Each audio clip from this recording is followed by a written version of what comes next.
Olá, pessoal do quinto ano, tudo bem? Vamos aí para mais um módulo que vai ser dividido em dois e ele se chama então os materiais e suas propriedades físicas, né? Vamos então falar sobre essa imagem inicial que traz aí crianças brincando, né, no litoral. E olha lá, ó, está tão calor e o gelo que está na caixa ainda não derreteu. Como isto é possível? Essa pergunta dessa menina aqui, nós vamos, no decorrer deste capítulo, entender por que isso está acontecendo, né? Então, são coisas que a gente vai, então, ao longo do capítulo descobrindo, ok? Vamos, então, aqui, ó, para as propriedades físicas dos materiais. Nós sabemos que os objetos que a gente tem no nosso cotidiano são produzidos aí com diferentes tipos de materiais. E a escolha, né, deste material ou do melhor material para ser utilizado depende de algumas características. No caso, depende das propriedades físicas que eles possuem. Como exemplo de propriedades físicas, nós temos lá a condutividade térmica, é uma delas. Inclusive, o material de vocês, este capítulo vai falar sobre isso. Nós temos a condutividade elétrica, a questão do magnetismo, a densidade, a permeabilidade, a dureza, a elasticidade, a resistência e outras. Tudo isso são exemplos de propriedades físicas. Se a gente prestar atenção nesta imagem aqui, ó, é comum encontrar muitos equipamentos feitos de fibra de vidro, como os brinquedos de parques infantis. A fibra de vidro é composta então de filamentos de vidro e plástico e por isso é um material resistente. Ele é um isolante térmico e um isolante elétrico. Então ele está dizendo que ele tem resistência, que ele demora para esquentar, se ele ficar exposto ao sol, e que ele não conduz, né, eletricidade, a criança não vai levar choque, né?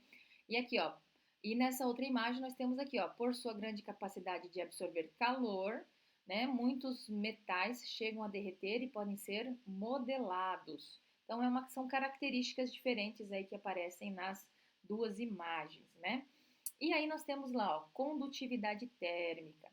A condutividade térmica é uma propriedade então física que permite a transferência aqui, ó, né, de calor entre corpos que estão com temperaturas diferentes, né? Então, antes de falar dessa imagem, vamos entender essas três coisinhas aqui, ó. O que é matéria, o que é corpo e o que é objeto. Matéria é tudo o que tem massa e ocupa espaço no universo. Então a gente já sabe que o lápis de vocês é uma matéria, a carteira de vocês é uma matéria, o nosso próprio corpo é uma matéria. Por quê? Porque ela tem massa e ela ocupa um lugar no universo, né? O corpo é quando a gente se refere a uma porção limitada da matéria. Não quero dizer o meu corpo físico, eu posso dizer o seguinte, né? Entre a carteira, né? A gente tem a carteira junto ali com a cadeira de vocês. Se eu só observar a parte de cima onde vocês escrevem, eu posso dizer que aquilo é um corpo, porque é uma porção limitada da matéria, só uma parte de todo o conjunto. E o objeto é o corpo usado como utensílio. Então, o copo é um objeto, o talher é um objeto, porque a gente, né, é usado como utensílio, ok? Então, olha lá, voltando aqui com relação à condutividade térmica, ela é a propriedade, né, física que permite a transferência de calor entre dois corpos com temperaturas diferentes.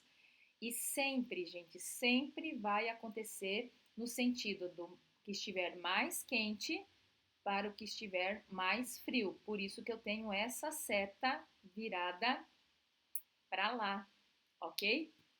A condução do calor ocorre do corpo mais quente, temperatura mais alta, né, para o corpo, né, mais frio, com a temperatura mais baixa. Então, guardem isso. Indo para frente, nós temos essa questão aqui, ó, né? Vamos ver essa imagem. Quando as mãos tocam esta caneca, tá? De cerâmica que está cheia de um líquido quente, o calor é conduzido do corpo mais quente, ou seja, do líquido, tá? Né?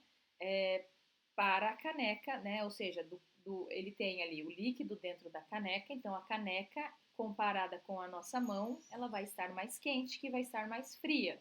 Então, olha lá, quando as mãos tocam a caneca de cerâmica que está cheia de um líquido quente, o calor do corpo mais quente, ou seja, da caneca, né, vai para o corpo mais frio, né, vai para o que estiver mais frio, que é a nossa mão.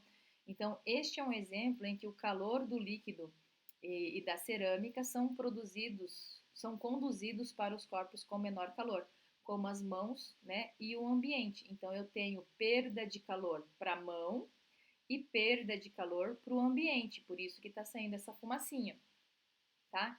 Nós, seres humanos, a temperatura corporal é mantida por volta dos 36 graus e meio. Então, a gente varia de 36,5 a 37, né? Acima disso, a gente fala que a pessoa está com febre. Abaixo disso, a gente fala que a pessoa está com hipotermia, tá? E aí, olha lá, mais uma imagem para a gente, né, exemplificar. Pés descalços em piso de cerâmica e os objetos da nossa sala. Então, em um ambiente, né, tendemos a classificar alguns objetos como mais frio e outros mais quente. Este piso de cerâmica, né, os vidros, os metais, costumam ser apontados como aqueles objetos mais frios. Já o tecido, que é a roupa, a madeira, o papel, como coisas mais quentes. No entanto, todos esses objetos estão no mesmo ambiente e sob a ação da mesma temperatura do lugar. Então, tanto o piso quanto a roupa estão, né, e o tapete, por exemplo, estão no mesmo ambiente e na mesma temperatura. Isso significa que apontar um corpo como mais quente ou como mais frio tem mais a ver com a maior ou a menor capacidade que ele tem de receber calor, né? Pois todos apresentam a mesma temperatura, né? Então está relacionada com a condutividade. Quando se está descalço em um piso, como essa imagem aqui, tem-se uma sensação de que o piso está mais frio, certo? Pois o calor dos seus pés, lembrando que a temperatura do nosso corpo é em torno de 36,5, ela é mais quente, ela passa para o piso, né, que é mais frio. Por isso que a gente tem essa percepção que o piso é mais frio. Então eu tenho um corpo quente passando calor para um corpo mais frio, ok? A mesma coisa acontece na sala de aula. Em cima da carteira de vocês é plástico ou pode ser de madeira, tá? E o metalzinho do lado. Se a gente encostar com as duas mãos, uma na carteira e a outra na parte de metal, a gente tende a dizer que o metal é mais frio. Mas na verdade, o que, que é? Eles estão na mesma temperatura. É que os objetos são diferentes e apresentam essa capacidade de condução térmica diferente, tá? Então, nós temos isso aí, né? Lembrando que, então, né, objeto, a gente vai falar na próxima aula de isolantes térmicos e condutores térmicos, que é essa capacidade de, do mesmo jeito que eu vou aquecer mais rápido, como os metais, eu esfrio mais rápido, né? O plástico, a madeira, o tecido, eles demoram para esquentar, e eles também demoram para esfriar. Então, isso é a capacidade de transferência que eles têm. Mas no caso dessas duas imagens, os objetos estão sobre a mesma temperatura, mas nos dão uma sensação de um ser mais quente que o outro. Isso é fato, né? Então, o que eu queria falar com vocês era isto e eu aguardo vocês então numa próxima oportunidade.